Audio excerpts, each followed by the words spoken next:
Imagine que nós temos 4 espécies. Nós temos aqui um pato, um ornitorrinco, uma baleia e um leão. Nós queremos agrupá-los de alguma maneira. E uma maneira da gente construir esse agrupamento é construindo um dendrograma. Ou seja, a gente vai primeiro agrupar os animais que são aquáticos, que seriam o ornitorrinco e a baleia. Depois nós vamos agrupar os aquáticos com os mamíferos. Então a gente vai ter uma grande classe aqui de mamíferos. E por último nós vamos agrupar os mamíferos com os ovíparos, que seria o pato. Então notem que esse dendrograma ele fornece uma relação de similaridade entre as observações. Para construir esse dendrograma, a gente vai usar um método chamado agrupamento hierárquico, que a gente vai aprender nessa aula. Então vamos considerar um exemplo. Nós temos aqui um conjunto de pontos no espaço bidimensional, e para determinar a similaridade entre esses pontos, a gente vai usar então a distância euclidiana. Então basicamente a gente vai calcular a distância entre as observações e construir uma matriz de distância. Então se a gente observar essa matriz que a gente construiu aqui, a gente vai verificar que a distância entre a observação 0 e a 1 tem a menor distância possível, enquanto que entre a 1 e a 3, por exemplo, a distância é bastante grande. Então a gente nota que usando essa ideia de distância euclidiana, a gente já consegue determinar a similaridade dos objetos e, de certa forma, construir uma estrutura. Então, com essa matriz de distância, a gente vai aplicar então agora um método chamado o agrupamento hierárquico, e ele permite que a gente construa um dendrograma. Então, depois de construir esse dendrograma, a gente vai observar que as observações 0 e 1 estão no mesmo ramo, porque elas são similares, ao mesmo tempo que a 2 e a 3 também estão no mesmo ramo, e a 4 e a 5 também. Então, notem que nós estamos construindo uma estrutura hierárquica que vai agrupando essas observações de forma que eu tenho clusters dentro de clusters. Então, notem que nós temos uma relação de similaridade entre os objetos e isso permite uma interpretação dos resultados e permite entender melhor o problema que a gente está tratando. E para construir esse dendrograma, nós precisamos definir uma métrica de distância. Nós podemos definir uma métrica de similaridade. A métrica de similaridade, ela define que a distância entre objetos similares, ou seja, a distância entre o mesmo objeto, por exemplo, ela é máxima. Ela é a maior distância possível. Então seria o número de amigos que duas pessoas compartilham numa rede social. Ou seja, se duas pessoas compartilham um grande número de amigos, implica que essas pessoas são similares. Enquanto que a medida de dissimilaridade, ela vai ser mínima quando os objetos são semelhantes. Ou seja, se eu tenho o mesmo objeto, essa distância é igual a zero. Seria, por exemplo, a distância euclidiana. Então, se dois pontos estão próximos no espaço euclidiano, essa distância vai ser zero. Então, implica que eles são similares. Então notem que quando eu construo o dendrograma, vai ter uma escala associada a esse dendrograma. E essa escala associada, ela depende do fato que a medida é similaridade ou dissimilaridade. Então a gente tem que tomar cuidado com essa escala porque ela vai permitir uma melhor interpretação dos nossos resultados. E o agrupamento hierárquico ele pode ser feito de duas maneiras. Ele pode ser feito de forma aglomerativa, ou seja, eu começo com todas as observações separadas e vou agrupando-as ao longo do tempo, ou ele pode ser divisivo. Nesse caso, ele começa com um único grupo e ele vai removendo as observações de forma a encontrar os grupos separados.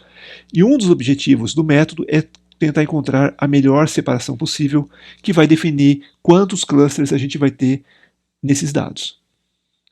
E para construir os clusters, a gente precisa de um critério de clusterização.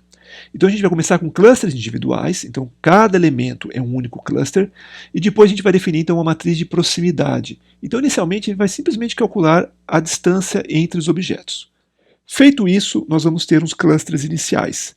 Agora um passo importante é como é que eu vou juntar esses clusters. Então imagine que eu tenho aqui dois clusters, esses clusters são constituídos por objetos, então eu preciso de um critério para determinar que esses dois clusters vão pertencer a um cluster maior.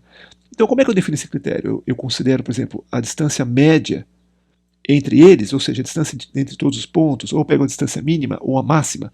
Então, esse é um problema que a gente tem que abordar. Então, nós queremos agrupar os clusters mais próximos. Então, por exemplo, a gente vai agrupar o C2 e o C5. E quando eu faço esse agrupamento, eu venho aqui nessa matriz de proximidades e defino que esses dois elementos vão formar um único elemento. Ou seja, eu vou ter agora uma nova coluna, e uma nova linha, na verdade, de forma que ela é uma união desses dois clusters. Então agora eu tenho todos os elementos no mesmo cluster, e esse cluster vai receber um outro nome. Então ao longo do tempo eu vou diminuindo o número de clusters que eu tenho. E para juntar esses dois clusters, eu preciso definir então um critério. Qual critério que eu vou usar?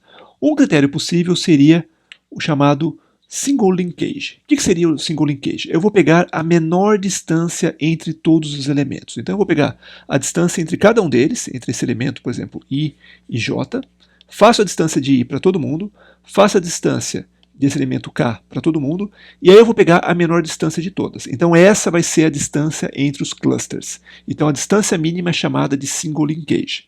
Outra possibilidade é considerar a distância máxima. Nesse caso é chamada de complete linkage. Outra possibilidade seria a distância média, então eu calculo a distância de todo mundo para todo mundo e pego a média. Ou ainda a distância entre os centroides. Nesse caso eu vou fazer o quê? Vou calcular a distância média desse cluster, a distância média desse cluster e aí calculo a distância entre os centroides. E há ainda uma outra possibilidade que é usar um critério de maximização ou minimização.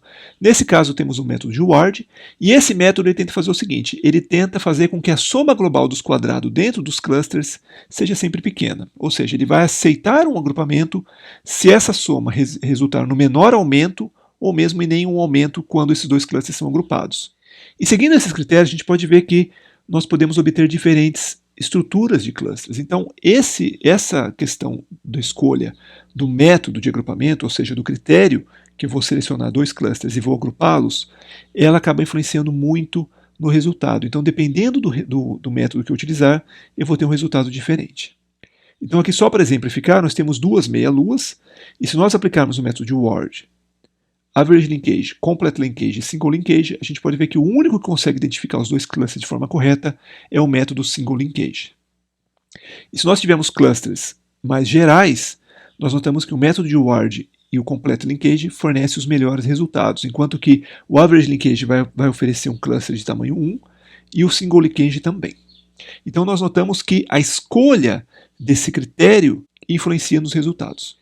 Então o agrupamento hierárquico ele tem algumas vantagens e desvantagens. A principal vantagem é que ele é fácil de ser implementado, então a gente basicamente calcula as distâncias e define o critério de agrupamento, e os resultados são interpretáveis. Isso é extremamente importante porque a gente vai ter uma árvore. E se a gente olhar a estrutura dessa árvore, a gente vai conseguir entender por que os objetos são similares. Então naquele caso das espécies, a gente viu que o ornitorrinco ele era similar à baleia porque eram animais aquáticos, então a gente consegue ter uma interpretação muito boa. As desvantagens são as seguintes, nem sempre ele fornece a melhor solução, na verdade nenhum dos métodos de agrupamento fornece a melhor solução, todos eles chegam a um certo resultado no máximo ou mínimo local. Os resultados dependem do critério de agrupamento, então essa é uma limitação, mas não há muito o que fazer, geralmente a gente compara vários métodos. Ele é mais adequado para dados numéricos, porque ele usa uma distância, então quando nós tivermos dados nominais ou ordinais, a gente vai ter que fazer uma transformação desses dados para transformá-los em dados numéricos. E ele também é sensível a outliers. Como ele utiliza a distância, esses métodos baseados em distância são muito sensíveis a outliers.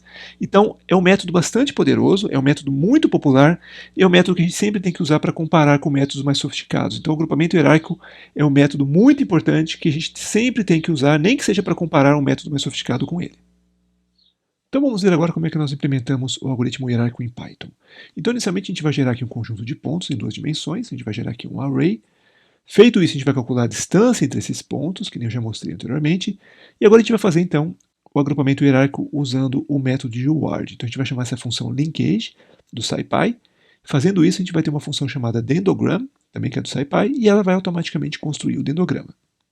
Então a gente pode ver que as observações 0 e 1 estão próximas, ou seja, elas estão no mesmo ramo do dendrograma. A 2 e a 3 e a 4 e a 5 também, então elas estão aqui.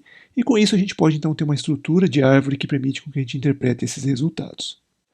Além disso, dependendo do método que a gente usa, a gente vai ter diferentes resultados. Então se a gente gerar aqui essa base Making Moons, que são aquelas duas meia-luas, a gente usa Ward, Complete Linkage, Average Linkage e Single Linkage, nós notamos que nós obtemos diferentes resultados.